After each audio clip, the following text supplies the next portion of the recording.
Thank you, Justin. Hey, Steve Budin here for our financial focus. A little bit of a mixed bag today. Let's start off with the good news and the jobs report. Looking good. Always good to start with good news. Yeah, the federal jobs report came out last Friday. Over 300,000 jobs created. Best report in a couple of years. Always good when people are working. Less unemployment benefits have to be paid out, and all those folks working pay income taxes. So it does everybody well, the more people that are working. So all great report.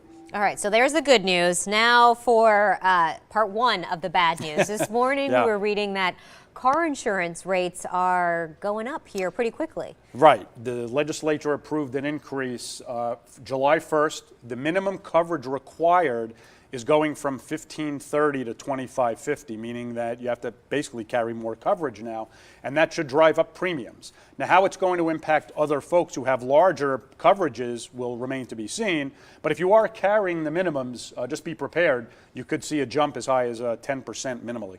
Ugh, all right. I know. So keep that in mind over the next months. You said it starts July 1st. Okay. And that hasn't been changed since 1958. So things have gone up since then. Yeah, all right, that's fair.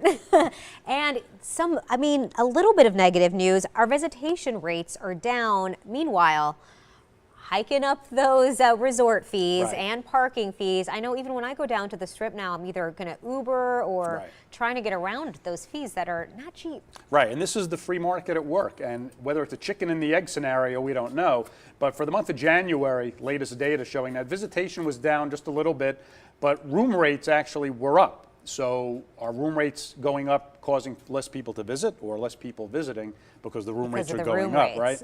And these resort fees, I was just in California a couple of weeks ago. They're going up because it allows the hotels to not advertise the room rate increases, right? You can advertise a lower base room rate and then jack up the fees. But this is the free market working here. How high can we go before it really impacts us is the question.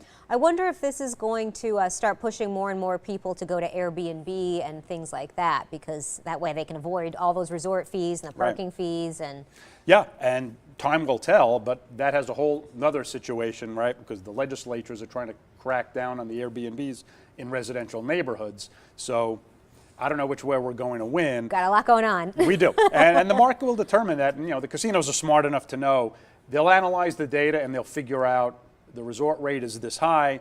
We probably shouldn't bump it up because then it really will impact us. But we do seem to be on average with other big cities, Seattle, Portland, what they're paying. Right. I think we're just catching up to other cities at this point. And still, I'd always argue you get a better value here than you do in Southern California as far as hotel room rates go, right? Absolutely. So. All right. Thank you, Steve. Sure. Stay with us. We'll be right back.